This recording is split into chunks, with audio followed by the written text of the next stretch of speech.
It is Dallas Cowboys Executive Vice President Stephen Jones. Good afternoon, sir. Good afternoon, guys. How you doing? Well, we're doing great, with the exception of, are you worried that our expectations for 50-point games will be too high after 2 of the last 3 games ended with 50-plus points? That's what I'm feeling like I'm expecting now. Well, I don't think so. I know we hold ourselves. I know Dak and company hold themselves to a high bar, but certainly it was nice to go out there and get in the rhythm and execute, and we certainly understand the situation and the circumstances, but it was still good to be able to go out and execute and have success. And, at the end of the day, you're still playing against professional football players, and it was good to have that success as we head into the playoffs. I'm sure you're watching yesterday's football, Stephen. How excited were you to move up from number 4 to number 3? Well, anytime you can improve your seeding, I think it's a good thing. And doesn't say anything one way or the other about who you'd rather play, whether it be the Rams, the Cardinals, or the 49ers. It's just gives you one little better chance that you might host if you were able to have success in your first playoff game, you might get another home game. So you just never know that, but it's always good. I think anytime you improve your seeding, it's a good thing.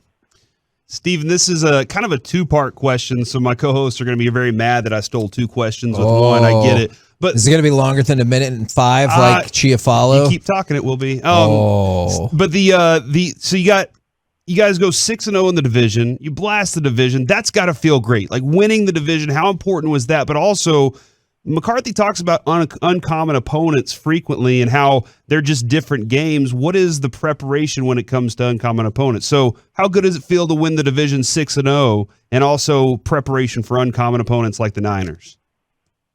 Well, I just think it's it's outstanding anytime you can go against the NFC East. And I know, people can have their criticisms of how competitive the East has been the last 3 or 4 years. But at the end of the day, these are top-notch organizations with great resources, and to be able to sweep the division is always a good thing, much less win it. And certainly winning it's a big, big deal, and certainly fired up about that. That's the first box to check, and now we're the 3rd seed in the playoffs, and we go to work, as you said, against an opponent we didn't play this year. So, they're going to be a big challenge. They're very physical on defense. They're physical on offense, running the football. Garoppolo seems like he's a gamer for sure, and they have some weapons that can hurt you when you look at their receiving core, especially Deebo Samuels. We loved him coming out of the draft, a Gamecock who really got our attention. He's been a great player at the NFL level and will create a lot of challenges for us.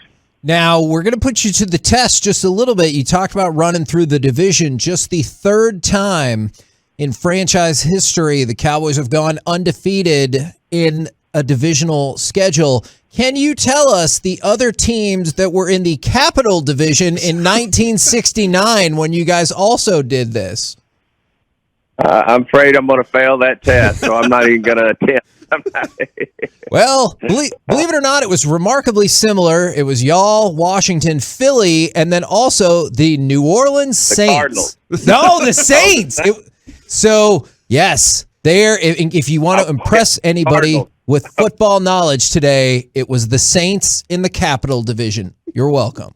Oh, well, I'll try that one on a few of my Cowboy buffs that I have that just think they know anything and everything about Cowboy history. I'll try that one on them. That's a great point. From here on out, I really think when we do the interview, since you provide us with content, we should provide you with content to take out into the world and impress your friends. Yeah, we'll help you out there. I like it. So you mentioned the word physicality, and that is something that it seems like the 49ers thrive on. Our newest insider, Bobby Belt, who I believe you know, is just emailed this, and he has a lot of stuff of the Cowboys talking about the physicality of Denver, Kansas City, and Arizona in the losses this year. What is the issue with physicality specifically to this Cowboys team that they can have problems with? Well, I just think anytime you play against a team who's who's committed to the run, which the 49ers have been in their success that they've had, I guess, over the last 9 games. I guess they're 7-2. And then, of course, on defense, they've got some big physical players, in that defensive front. And I think anytime you play a team that is committed to that and they draft to that, then you're going against their strength. And, historically we felt like we've been physical in the front, especially the offensive front. But we're going to need to bring our A game in terms of being physical and, feel like we can do that. Stephen, some people have said this offense has kind of been wonky at times. It's kind of been a little bit of a roller coaster. What can the Cowboys offense do to give Dak his best opportunity to take advantage of what San Francisco is giving?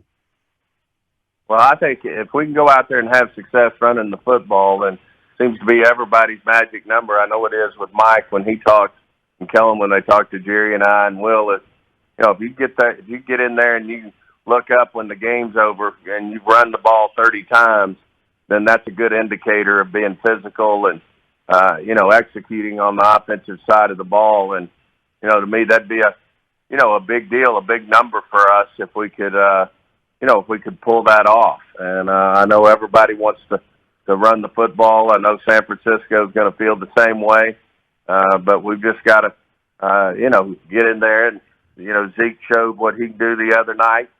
He had he didn't play the whole game, but had 18 carries and had a productive night. So I think those are all big positive things, especially as you get into playoff football. We're obviously going to be in a great weather, in our first home game, but you never know where you might end up on the road and what that might bring in.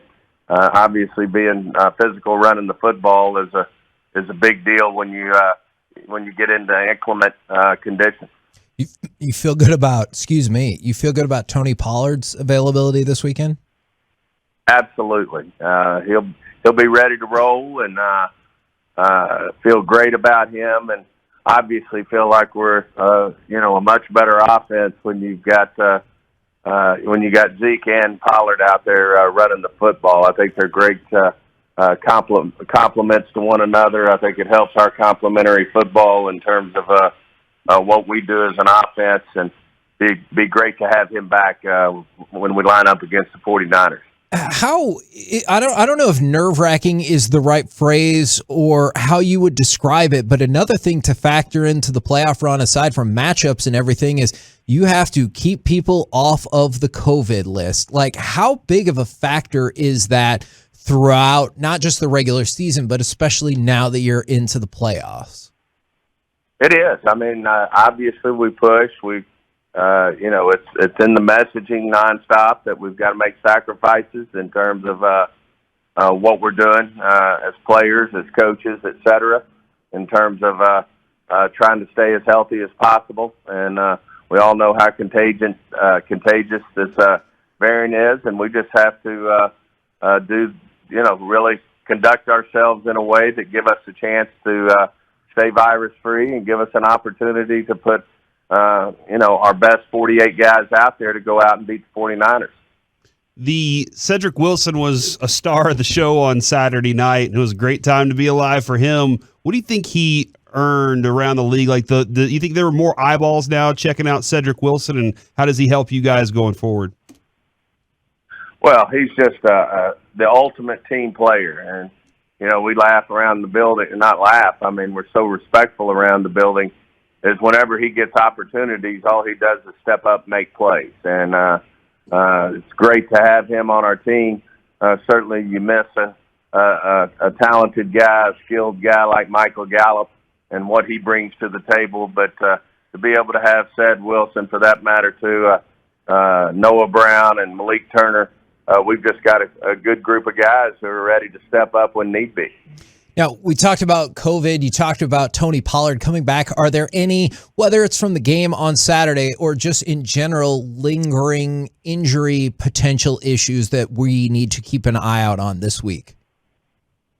No, I just feel like, we've got a great opportunity here to be as healthy as we've been. And obviously that's barring something unforeseen. But we feel really good, other than the obvious guys who are on IR. We feel really good about the health of this football team. Now, we're talking with Stephen Jones right here on 105 Through the Fan. You're also a member of the competition committee. Now, I don't think this is actually a competition committee or a rules committee issue, but I'm hoping that you can get this to the right people that need to make this decision.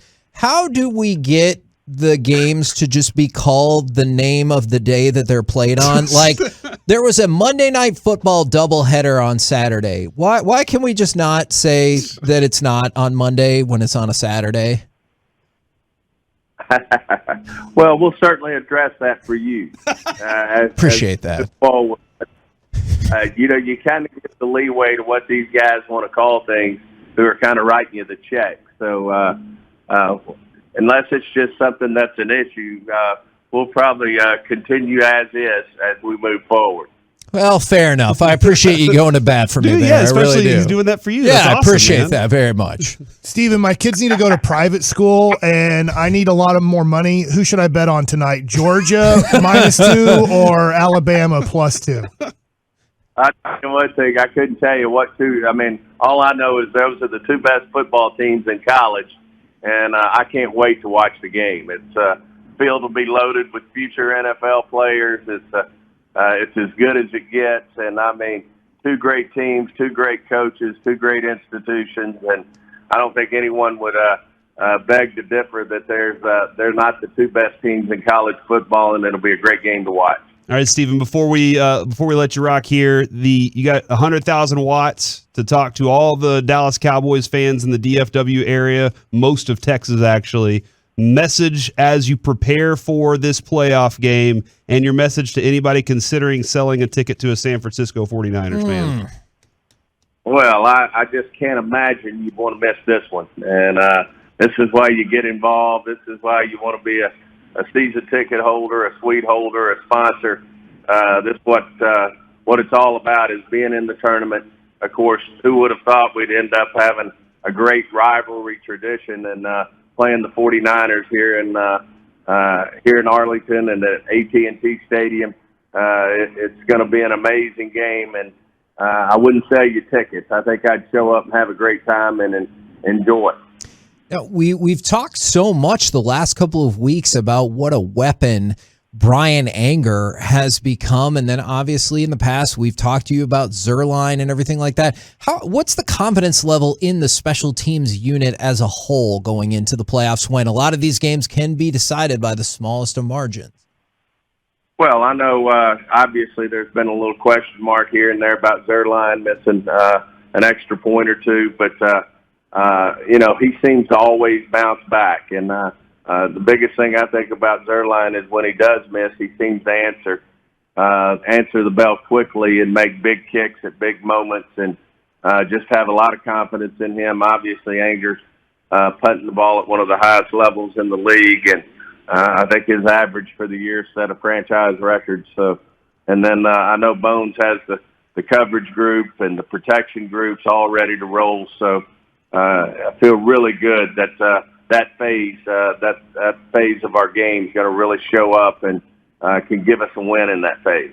And thank you very much, Stephen. Enjoy the game tonight, and thank you for encouraging fans not to sell their tickets. Got to be Cowboys fans this weekend, Sunday. You can hear that game right here on The Fan. As always, appreciate the time. Great being on, guys. Have a good week.